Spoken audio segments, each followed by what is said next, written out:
What's going on, guys? Happy New Year 2023. Welcome back to the channel.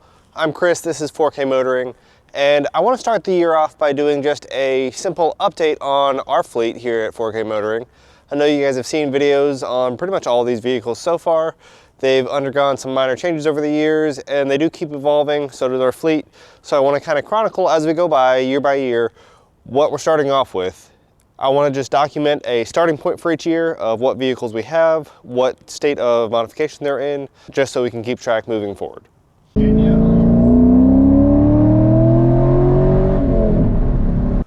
So let's start off with our 2018 Nissan Titan XD. This is something you guys have seen on the channel before. This is a 2018 Nissan Titan XD Pro 4X. This is the 5.6 liter gas V8, not the 5.0 Cummins that was available. And we've had this since new in 2018. Has just under 50,000 miles on it at this point, and we've got a couple modifications to it, as we can see. Overall, it's been a pretty great truck. Our issues have all been covered under warranty. They've been pretty minor. We have not suffered any of the cylinder 7 or major engine issues that a lot of people have. Interior is pretty stock on this truck, just to document that. Head unit is something we do plan on changing probably this year, but aside from that, no major updates on the horizon for this one. When we get a little higher in mileage, we're going to go ahead and do the Icon lift for this truck. Probably not up at the full 3-inch level, just a little bit extra ride height, and I would like one day to find out a way to mount a winch to this bumper. As I'll do for all of these vehicles, we'll do a cold start just to hear them. This truck does have the Nismo catback exhaust, so headers and catalytic converters all still factory, but from there back is the Nismo performance exhaust system. Not a very cheap exhaust. I got a pretty good deal on it thanks to a friend, but overall, amazing sound. This is a very high quality exhaust in my opinion. It is not droney. It is very aggressive when you're on the throttle and when you're being aggressive, but when you're not, it has a nice low rumble, but nothing that is distracting or otherwise obnoxious, which I think is a really good balance. Let's go ahead and fire it up and see how it sounds.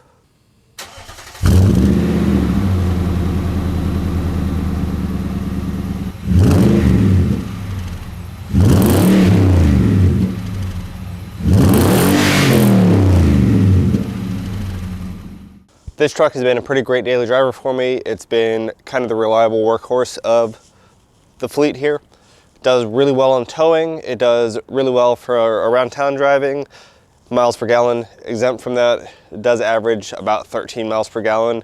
I did lose, since I bought the truck, I've lost about 1 mile per gallon total. I've added some weight to the truck. I have changed to a slightly taller and slightly more aggressive tire, and done, the intake and exhaust, which I'm sure have done a little bit to hurt that. 1 mile per gallon I'm willing to live with. I don't really want to go much bigger and much more aggressive for fear of what that would do to it, but this remains one of my reliable daily driver vehicles. Now for a vehicle you guys have also seen on this channel quite a bit lately, our 2022 Ducati Multistrada V4s. Now this bike I've also had since new, bought it about a year ago, and have about 8,000 miles on it at this point. This has been a fantastic motorcycle. It has not been without issues, as with every Ducati. There's always some little issues, mostly electronic, but as a whole package, this is an amazing bike. I bought my first Multistrada back in 2015, and that was the first bike I really felt I was able to get rid of having multiple bikes, just to have one bike that did everything and did it all really well. This 2022, the new V4s model, really takes that to another level where it does everything excellently. I mean, it really does perform in every aspect perfectly. I can't ask for much better from a bike, except for a couple little minor annoyances. As you guys saw when we wrapped the bike, we did do a full all-over wrap to this bike. We did just order the Akrapovic exhaust system, the full exhaust for the bike. That has not come in yet. As soon as that does, that's going to be a pretty detailed video. We're going to get some before and after stuff and really see if it's worth spending all that money for what you get. We're still running the factory Pirelli Scorpion Trail 2 tires. As you can see from the rear, we are pretty flat spotted, but we still have quite a bit of tread in the middle. We're not even close to those wear bars yet. So absolutely, you can get 10,000 miles out of this rear tire, not a problem. We are planning on going back to Austin, Texas for the MotoGP race, riding down from North Carolina, so another probably 4,000 miles or so on the round trip. So we're going to end up changing probably both of these tires before we go. Gonna try something probably like a Road 6 tire, something like that. You guys let me know what you think. Obviously this bike does mostly highway touring, sporty riding, and touring. So those seem like the best tires for it. I do like the look of the more aggressive, slightly more adventure-y tires. This bike is capable of some slight adventure riding. It is still pushing 600 pounds fully loaded, so not something I would take on, you know, single track or anything too aggressive, but something more aggressive than your standard, you know, dirt or fire road it can certainly handle. I don't do a lot of that. There's not a lot of access for that around here where I live, so I think we're gonna stick with some road tires. If we do end up doing some off-road stuff with this later, we'll probably get a second wheel set with the spoked wheels so that we can swap them out and have the aggressive tires on those, and I think that'll satisfy that ability. We've been in communication with Ducati about the updates and some of the software stuff that's going on with this bike. We've done kind of our workaround to get some sort of reliable navigation on this bike, and that's still something we're fine-tuning, so we may go a different route with that yet here in the future. But as of right now, this is how it sits. This is our 2022 Ducati Multistrada here in January of 2023.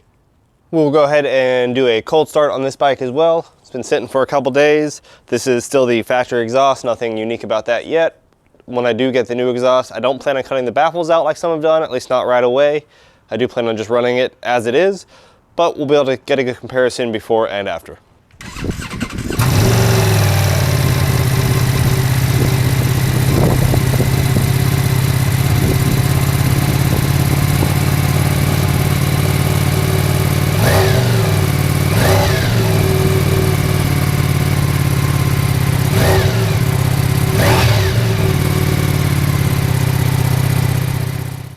Behind me now is our 2013 Porsche Boxster. This is the 981 generation. This is not the S, this is just the base Boxster. Has pretty much every package you could get with a base Boxster, but it is still a base Boxster with a 2.7 liter flat six. So this is the generation before they went with the Turbo 4, so still sounds like a Porsche, which is what everybody wants. I've had a couple Boxsters. I've had a 99 Boxster and now this. I've driven some S's, and I've got to say this is probably one of the most underrated vehicles on the road. These things handle phenomenally. They really are well balanced. The mid-engine platform combined with low overall weight, kind of direct steering, they just feel great to drive. They just handle really well. They're not fast, they're not straight line fast. They're not something that you're gonna take to a drag strip or anything like that. But for a driver's car, something that's truly fun to drive, to take to the mountains, to canyon carve, even to take around a racetrack in, you know, not a super competitive way, just to go around the curves. This is a lot of fun to drive. And it looks great. We really haven't done a ton to this car. It's really just been kept stock. We bought it last year around May, so we've had it for not even a year at this point.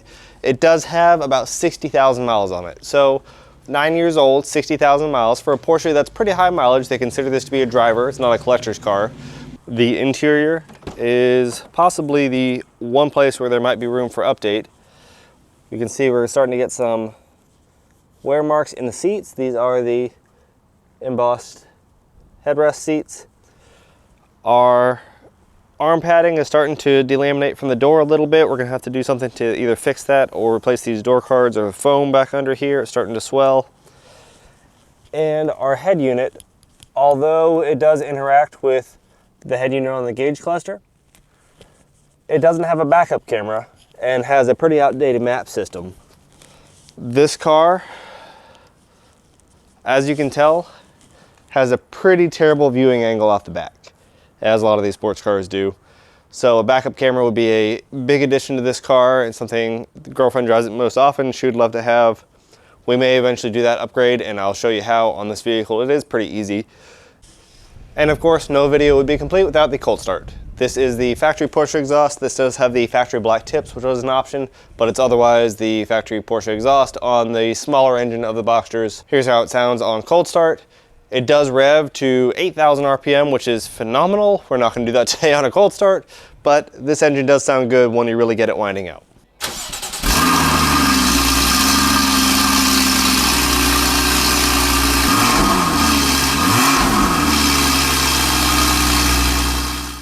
We do still have our 2019 Audi Q3 as well. That is out getting some warranty work done at the moment with some seat heating issues. That is right at the end of the warranty period, but it's still getting taken care of, thankfully. But it's a 2019 Audi Q3, just the base Prestige, and it is a pretty awesome daily commuter. For the price point you get in this compact SUV segment, it really does offer a lot. It offers pretty much all the advanced driver safety features you could want in a modern car. Really high quality interior, really modern looking, a lot of screens, a lot of features for the price, really. We bought it used with less than 1,000 miles on it. It had been involved in a collision in its early life, I guess, and had been repaired at a Audi authorized service center. So it was done correctly. It was used all factory parts because it was new, but it was turned back in. I guess it was a lease or something that was able to be turned back in. I don't know the full details of that, but we ended up getting it with less than 1,000 miles on it, repaired with full Audi parts. Everything was repaired to factory spec for a great deal. And now we have about 50,000 miles on it and had a couple little minor issues that are pretty common for that vehicle, but it's been a pretty great car. Now this next vehicle has not been on the channel in a while, but it's the one that started this whole channel. I know it's something that I've been kind of lacking on since I've had my money going to other endeavors, but I promise there's gonna be some more stuff for it this year.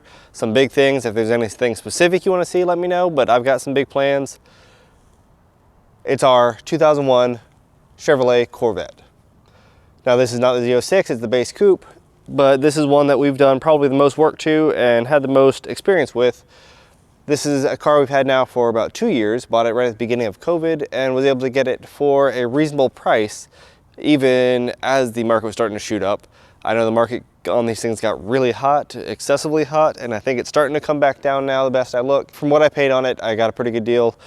Put a lot of money into it, did some actual performance work, did a lot of cosmetic work, and that is still ongoing.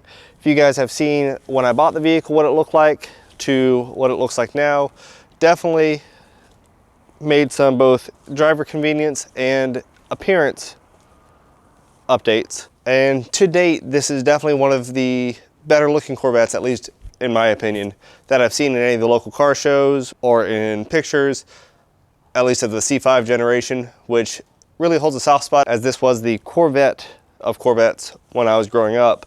When I first started really getting into cars, this was the curvy bodied, backwards opening hood, pop-up headlight, really good looking car. This was the Corvette, and this is the one I've always wanted. We were able to spend a little bit of time on the interior.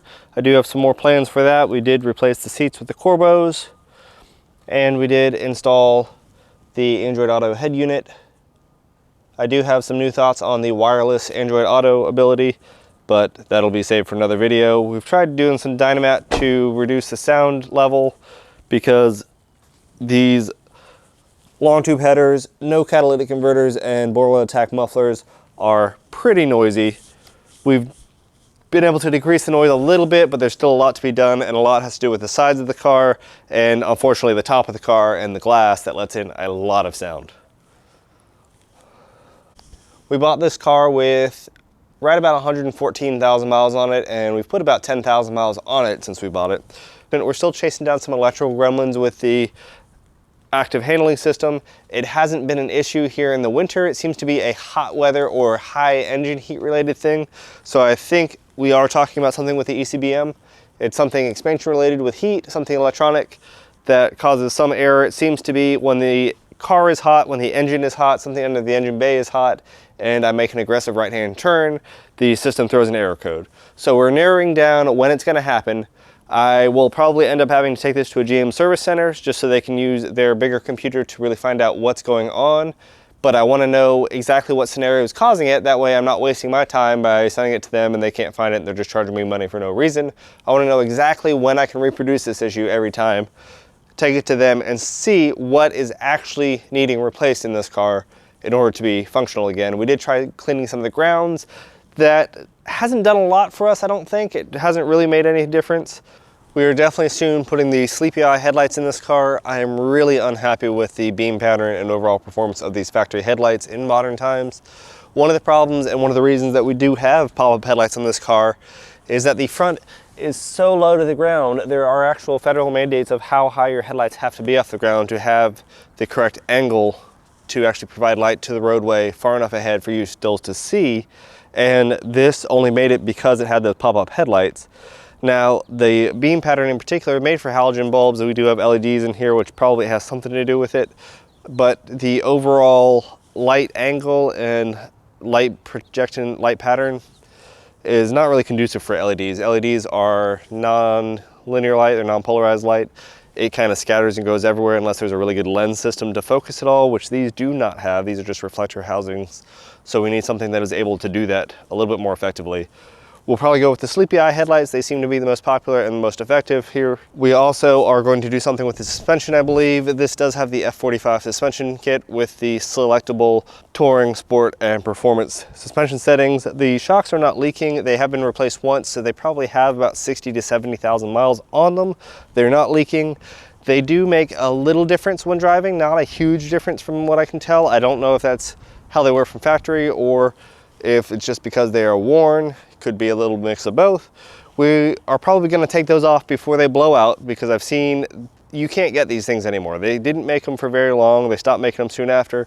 There are no other supplies for them, so unless there's a wrecked car that doesn't have any miles on it, there aren't any of these things out there. So I will probably end up taking these things out of the car, may end up selling the ones I have, and going with a set of coilovers for the car. Now, I've done coilovers before that were not overly expensive. They weren't super cheap, but weren't overly expensive. And although the handling was very aggressive, it really wasn't suitable for a daily driver. Now, that's one of the things I love about this car, is that it truly is a sports car. It is a great daily driver. It is a great track car. It can do just about everything pretty well. On the highway touring, pulling only 1,000 RPM, man, this thing does great. It does 30 miles per gallon and can just cruise on the highway. It's great. I don't want to lose that ability by upgrading suspension. I want to maintain it, and I do want to boost some of the cornering characteristics that I think this car could have. It has a lot of weight transfer issues now, where the front end will lift and dive under acceleration, and that really changes the steering. I know the engine's up front, and that creates some of the weight distribution issues this car has. Hopefully we can get that solved and make it a little bit tighter handling car while still making it at least somewhat comfortable on the interstate. That's my goal. If you guys have any suggestions, feel free to leave them down below. I'd love to hear about them so I can start my planning, hopefully get this done. We do have sway bars on order as well for this. Hopefully stiffen up that as well.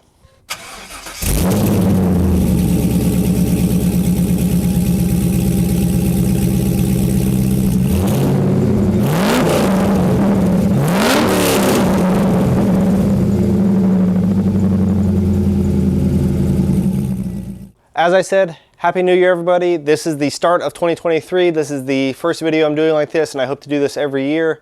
These are the vehicles in the fleet at the moment and their current state. And I do hope to continue with all of them, making incremental and continuous updates, making them better, making them more suitable for me, possibly changing them out for things that do better fit what I want, and hopefully make some more entertaining content for you guys at home. As always, I do appreciate you guys watching. Appreciate everybody that subscribed so far. We're at 2,600 subscribers, and I never expected us to get to this point. And it's one of my goals to reach 5,000 by the end of this year, so I hope to be coming out with a whole lot more content. If there's anything you want to see or any questions you have, feel free to leave it below. Otherwise, we'll be back with you soon. I'm Chris, this is 4K Motoring, and we'll see you next time.